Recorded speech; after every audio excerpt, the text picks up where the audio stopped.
Let that No, shit. stop. Stop. It's getting up. Disappear. Jefe, ya que vamos a Yeah. comprar. You see that? ¿Qué sería un ovni más allá de lo obvio de las siglas? ¿Cómo se puede interpretar un ovni? Bueno, en principio, digamos, como concepto de objeto volador no identificado, dispara varias miradas, varias teorías que hoy la ponen en un lugar relevante como parte de la agenda global de investigación.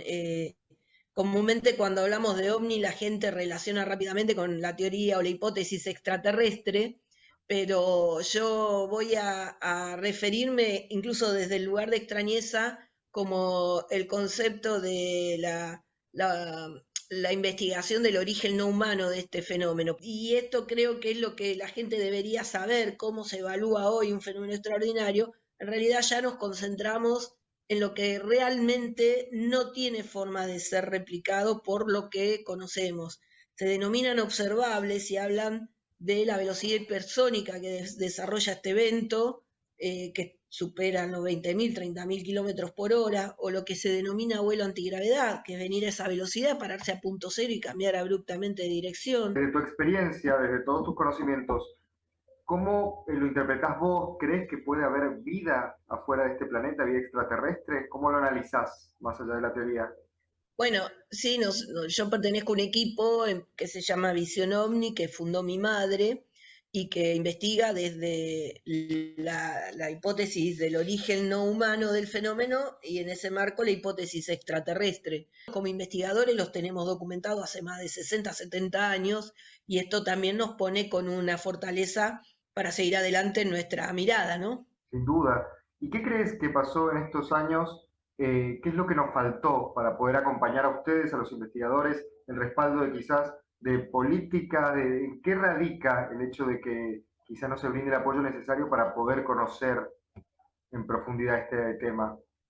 Mira, es una excelente pregunta, ¿no? Porque primero tiene que ver con la credibilidad, ¿no? Las posiciones ya ideológicas en el sentido estricto de la palabra, ¿no? ¿Seguro? Desde la mirada religiosa, institucional, filosófica, sociológica, muchos, todavía al día de hoy le cuesta plantearse ese paradigma de que pudiera haber vida más allá de nosotros. Todavía no podemos resolver conflictos religiosos que llevan prácticamente la historia de la humanidad. Es verdad. Imagínate incorporar que se confirme que hay vida inteligente ahí afuera y, digamos, y solamente de esta perspectiva, qué gran conflicto sería, ¿no? Sin duda, coincido. Y de todos estos años de experiencia, de investigación, ¿tenés alguna situación, alguna manifestación que te haya marcado, que hayas dicho, bueno, verdaderamente creo, estoy convencida en continuar por este camino? Sí, sí, sin duda. Acá en Victoria, Entre Ríos, donde resido y hacemos gran parte de las investigaciones locales, en una noche yo estaba con mi mamá en un cerro que se llama el Cerro de la Matanza y veíamos campo abajo unas luces que tenían un movimiento bastante extraño. Entonces agarramos con el auto, nos fuimos hasta el campo donde nosotros veíamos las luces que quedaban más o menos unos 6 kilómetros. Nos pusimos en paralelo a donde estaban esas luces y vos veías luces que hacían este movimiento sobrevolando el campo a muy baja Oh, altura. Yo me subí al techo y tenía un de esos faroles que se usaban antes para la casa, que lo sí, enchufabas al encendedor del auto, un tremendo farol. Me subo al techo y le hago luces. Y estas luces que estaban haciendo así, cuando yo hago las luces, paran al unísono, se levantan la luz hacia mi posición y se empiezan a venir a una velocidad inaudita. Entonces todos nos subimos al auto, lo di vuelta, volví por el camino ¿qué me y imagino? cuando hice unos metros, las luces ya estaban arriba del camino, dos en un costado, una en otro, y parecían dar como botes, como pique de pelota. Hay como muchos lugares, como el Cerro Uritorco, lugares puntuales donde generalmente hay mayor avistamiento, posibilidades de percepción energética o de estos seres, podríamos decir. Tengo entendido que Mendoza también tiene, ¿no? Su zona donde se percibe mayor cantidad de fenómenos ovnis. Sí, es correcto eso, y ahí hubo casos increíbles. En la década de los 60, el caso de los empleados del casino que vieron un ovni, y les dejó hasta una marca en el capó. Por supuesto, todos los casos siempre son controversiales, ¿no? Después, nosotros desde Sephora, que es la Comisión de Estudio del Fenómeno OVNI de la República Argentina, que es el movimiento civil que tiene seguidores en todo el país, nosotros vía la Ley de Acceso a la Información Pública solicitamos la desclasificación de eventos vinculados a investigaciones oficiales. Y bueno, de ahí con Sephora hemos obtenido unos documentos de la Gendarmería que involucran zonas de Cuyo, donde también hay asientos de Gendarmería en la precordillera, en Mendoza. Así que también tenemos muchos documentos que en su momento son casos que investigó un investigador muy conocido ahí en Mendoza, ya fallecido, Baragiola, que realmente hizo una gran apertura en la temática ahí. Más allá, en tu caso, Andrea, de este avistamiento de luces, ¿has tenido la posibilidad de ver o contactar quizás con un ser puntualmente?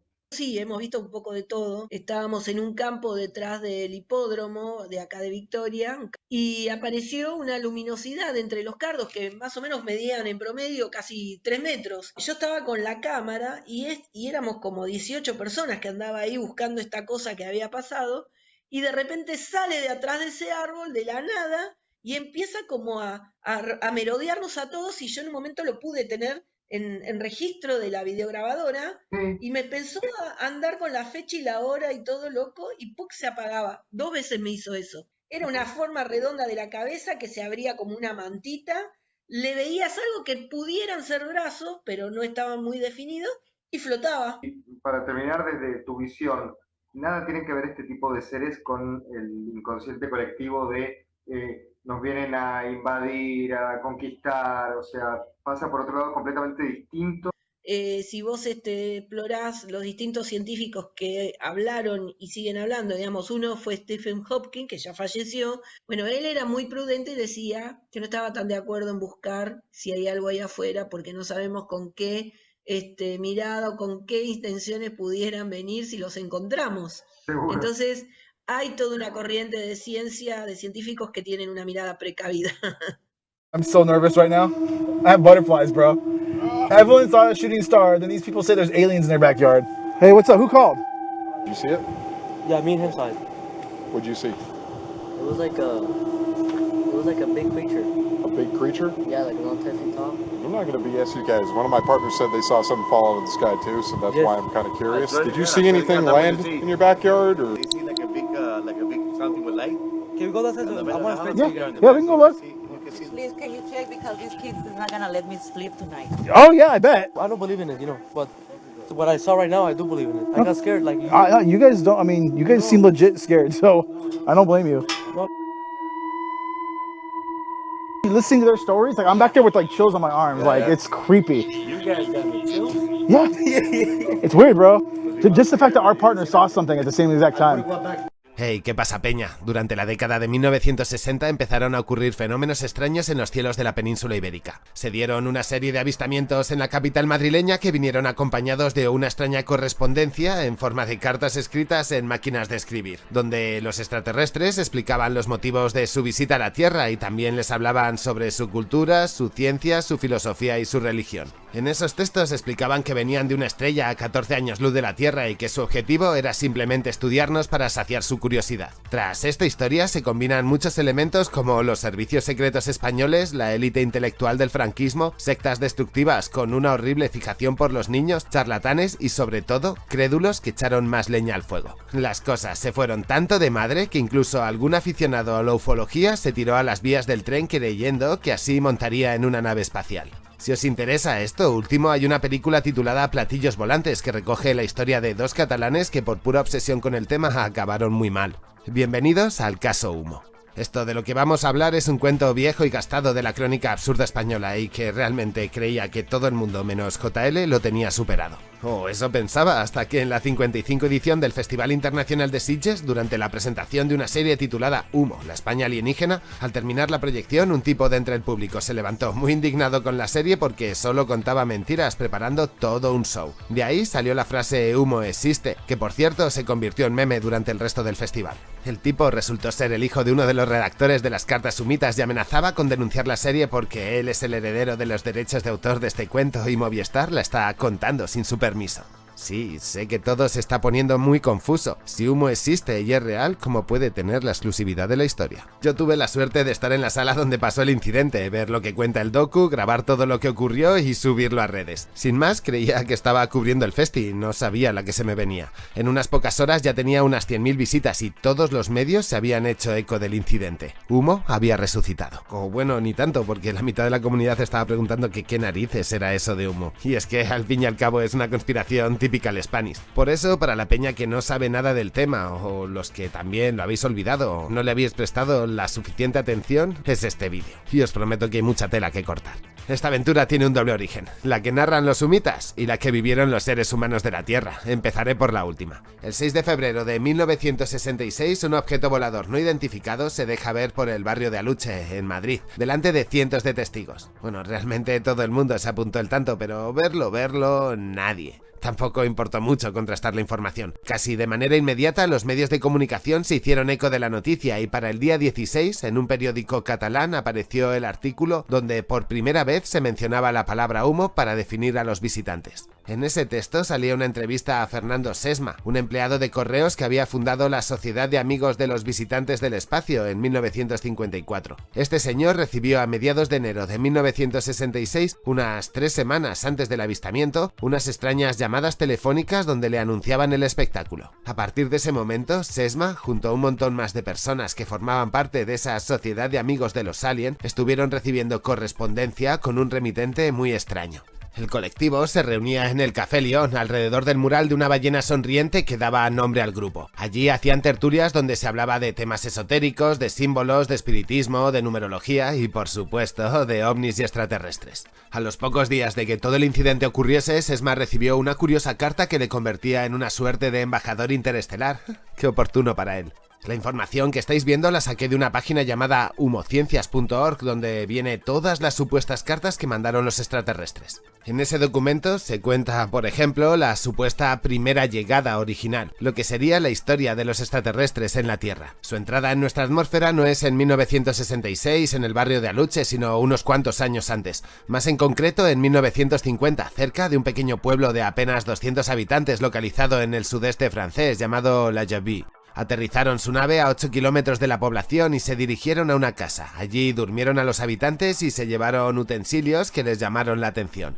Muy discreto y muy al estilo europeo todo. Faltó dejarse unas venerias. Sea como fuere, esa sería su fecha de llegada a nuestro planeta. Desde entonces se mantienen camuflados entre nosotros. Y es que resulta que físicamente no somos tan diferentes. Podrían pasar por nórdicos, miden unos 2 metros de altura, son rubios con los ojos azules y también apuestos. Espero que esto no tenga que ver de una manera subconsciente con la llegada de suecos y finlandeses a las playas españolas cuando se abrió el turismo. En fin, las cartas. El volumen de correspondencia que recibió el grupo fue abrumador. En la web que os mencioné podéis encontrar más de 200 cartas que se enviaron de manera personalizada a los miembros. De casualidad pinché sobre alguna de ellas para ver qué se contaban y di con una bastante curiosa. Mirad, está enviada a una mujer que forma parte del grupo y a la que la piden algo particular. Es sin duda todo un estudio sociológico para ver cómo una persona random interpreta unas supuestas fotos enviadas por extraterrestres. Y aquí hay un punto que más tarde retomaremos. ¿Qué finalidad tiene todo este ruido de humo? Y de momento así se queda, pero este documento apunta en una dirección.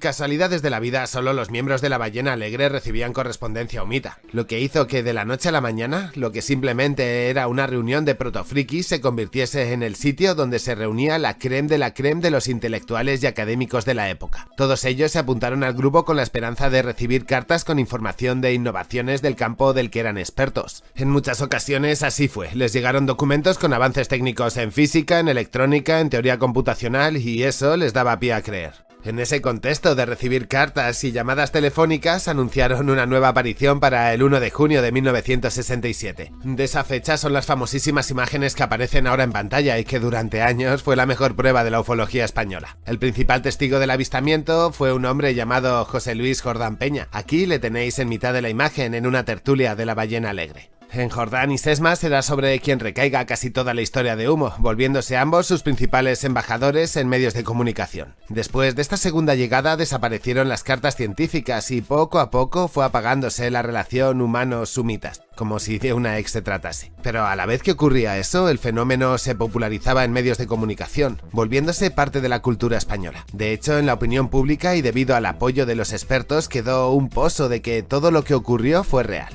Los eruditos quedaron primero halagados y después satisfechos de haber recibido correspondencia alien. Además, el tema Humo sirvió para crear un pequeño oasis de debate, divulgación y motivación por parte de la comunidad científica. Lo vivieron como una época de efervescencia del conocimiento, aunque tal vez su ilusión les hizo pecar de ingenuos. Según fue pasando el tiempo y apagándose el interés, surgieron las dudas. Se analizaron las fotos y empezó a nacer el escepticismo. También esas cartas escondían algo raro, pero de eso nos ocuparemos más adelante. La popularidad del tema fue creciendo, logrando que parte de Europa viviese la misma fiebre humita que se contagió por Francia o Portugal. Casi una década antes a este fenómeno, en 1956, había aparecido otro sospechosamente similar en Italia, tanto que el tono de voz del marciano se parece sospechosamente demasiado. De hecho, os lo voy a poner para que me digáis si es el mismo o no. Voi siate uniti, uniti, uniti. Sí. Unidos, domicilio, a mis hermanos.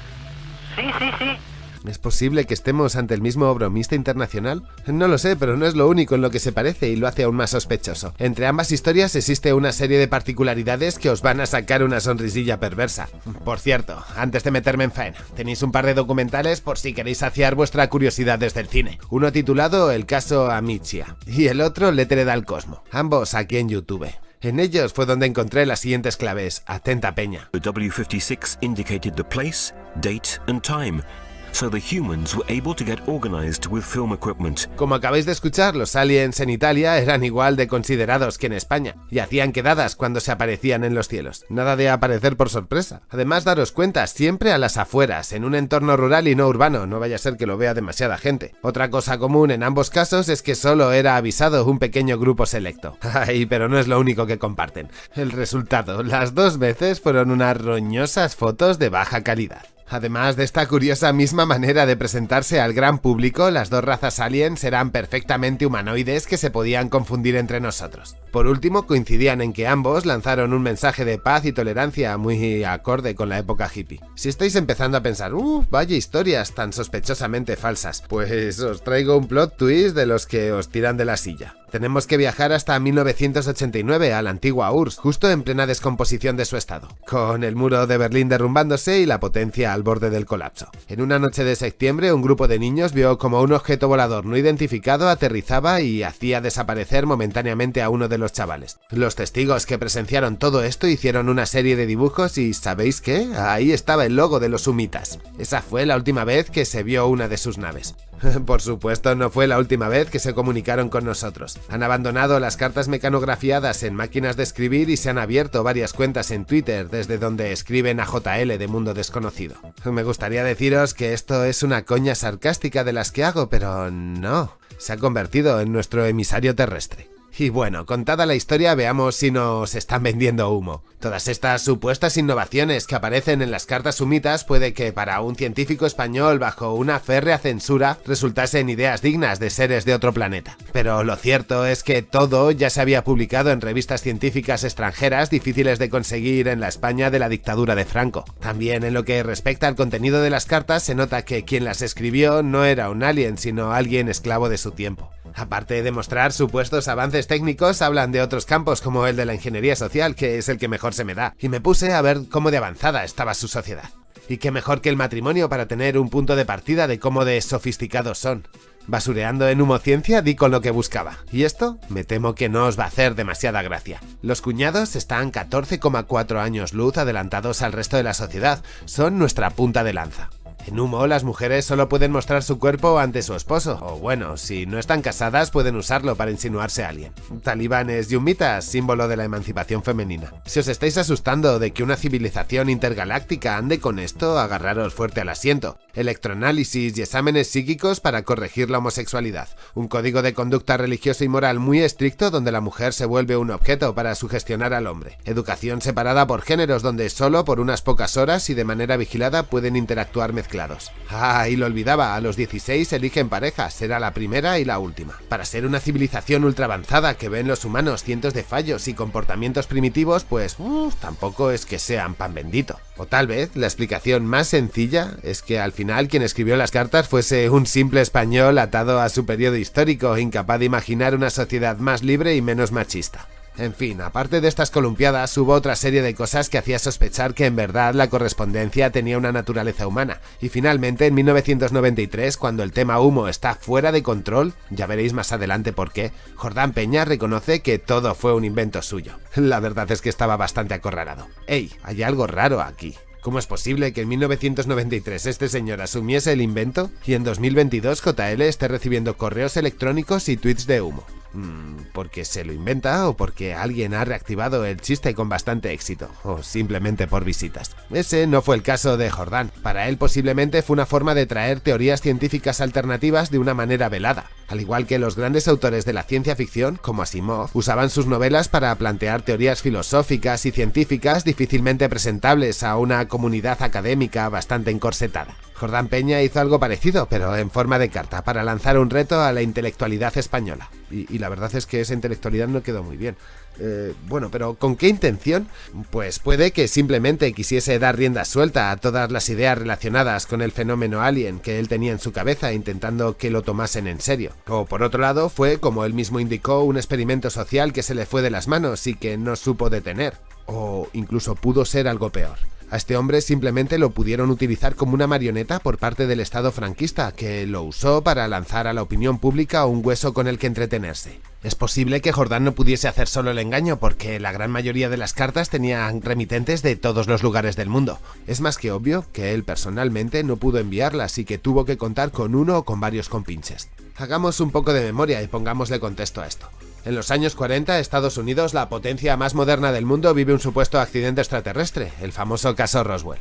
Que una especie del espacio ponga sus ojos en la península ibérica y se interese por contactar a ciudadanos españoles no solo devolvía a España al mapa internacional, sino que lo colocaba como una nación intergaláctica. ¡Qué mejor demostración de modernidad, cuando no tienes nada más! No sé si lo diseñaron las propias autoridades franquistas o después de conocer el origen de la estafa vieron el filón.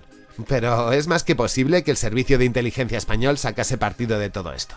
El caso Humo permitía desviar la atención sobre otras cosas más importantes y reales, como la corrupción en las élites de poder franquista, la represión política y cultural o las malas condiciones de vida. Ya visteis cómo el gobierno soviético usó la carta humita en plena descomposición de la URSS para hacer que toda la población mirase en otra dirección, algo que no habíamos mencionado, pero tenedlo en cuenta. Lo mismo ocurre con la llegada humita a la península. En 1966, días antes de que apareciese la nave espacial, hubo una colisión entre dos aviones estadounidenses, aquí en España, que transportaban 4 bombas en su interior. Una de ellas cayó en el mar. Ninguna explotó, pero mamma mía. Todo este escándalo internacional quedó tapado con un poco de humo. Al que se le ocurrió este nombre, mis dieces. Y no solo servía al poder, para los propios ciudadanos era una válvula de escape ideal. Ser abducido era una manera de salir de una realidad gris, la de una España en dictadura. Si hiciese aposta o no, Humo sirve para reflexionar en cómo alteraría a la sociedad la noticia de una supuesta llegada alien. Cualquier especie que no tuviese un interés invasor no estaría mandando cartas, sino observando en una distancia considerable, básicamente para evitar problemas. La antropología tiene una larga carrera de cagadas por intervenir en otras culturas creyendo que llevaban la modernidad. Muchas veces cuando los contactos no se hacen de tú a tú y una de las partes está siendo idolatrada, se generan perturbaciones que suelen acabar con la descomposición de la cultura inferior.